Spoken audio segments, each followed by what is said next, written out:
My lords, I am the Red King, and I have been commissioned by Paradox to discuss the history of the 9 precursor races that once existed in our galaxy. In chronological order, we'll begin with the Zroni, the oldest and likely most powerful of all the precursor races, by some margin. We estimate the Zroni are 100 million years old, although they, like the Storm's precursors I'll come on to shortly, are officially undated. The Zroni were perhaps the first psionics, and were the first as far as we are aware to have entered the Shroud. Perhaps even they became the Shroud gods that we see pacting with empires today. The Zroni Empire ended due to a civil war, which occurred due to differing opinions regarding their use of the Shroud. All that remains of them is Zro, a fine blue dust that can supercharge psionics, vastly increasing their powers when used. Next we have the Vultaum Star Assembly, who were active 12 million years ago. The Vultaum were hyper-focused materialists who delved far too deep into virtual realities and dangerous computer simulations.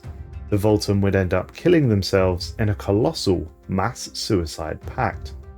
The Vultaum believed that they were trapped inside a game simulation. Everything around them was part of the game, and the only way to break free was the simultaneous disconnection of all of their people at the same time. Thus, at a predetermined hour, the entire Vultaum species blew themselves apart with antimatter bombs, ending their empire in an instant. 7 to 10 million years ago, we have the Baol. The Baol were a pacifistic plantoid hive mind. They were masters of terraforming and agriculture, able to turn the most lifeless rock into a beautiful Gaia world teeming with life. Their history is tied with that of another race, the Granur. The Granur were a particularly unpleasant militaristic empire who focused on expansion through conflict. The Granur went about a systematic enslavement and genocidal campaign on the Baol, effectively wiping out their entire civilization within several centuries of first encountering them. Now we have the Yuht, who we believe to be approximately 6 million years old. The Yuht, uniquely for an advanced spacefaring empire, never developed faster than light travel. They travelled the galaxy at sublight speeds, taking advantage of fantastic cryostasis technologies. The Yuht Empire would come to an abrupt end when they discovered intelligent alien life, the Jabba-Hadini. The Yuht leadership ordered that the Jabba-Hadini had to be eradicated before they grew too powerful. A massive surprise attack was launched, which was beaten back at great cost for both sides. The Jabba-Hadini eventually gained the upper hand, and after less than a decade of warfare, the 2-million-year-old Yuht Empire was utterly destroyed. Incidentally, I should note that should you be lucky enough to find signs of the Yuht Empire, seek out their cryo-core relic. It is undoubtedly one of the best in the entire galaxy. Now we have the First League, who existed 2 million years ago. The First League are the earliest recorded federation that we have found evidence of. It appears that they were a peaceful galactic union of several alien species, all of whom fulfilled differing roles within their federation. It is not clear precisely what caused the downfall of the Federation.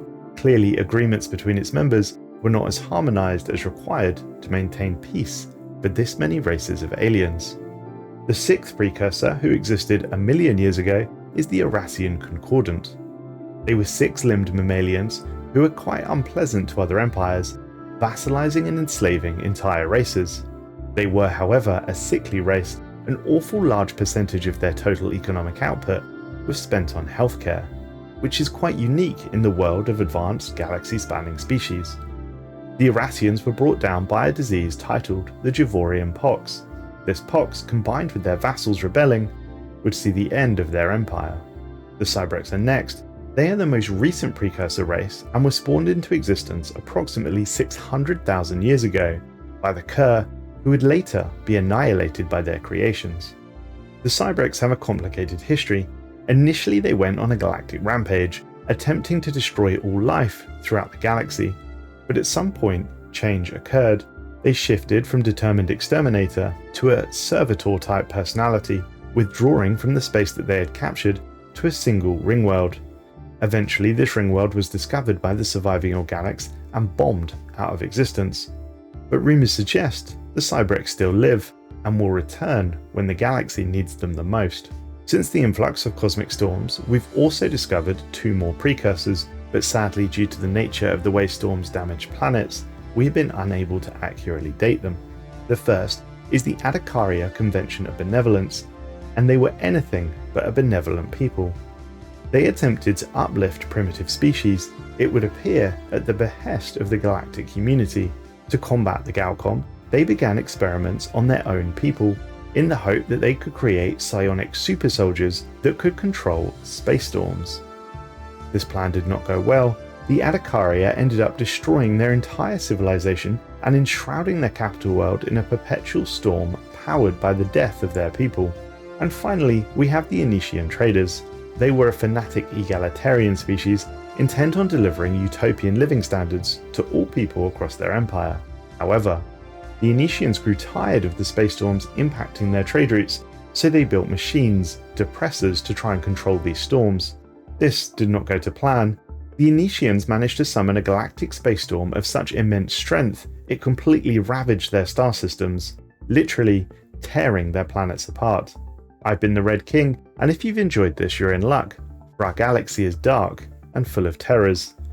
Come and find me if you want to learn more.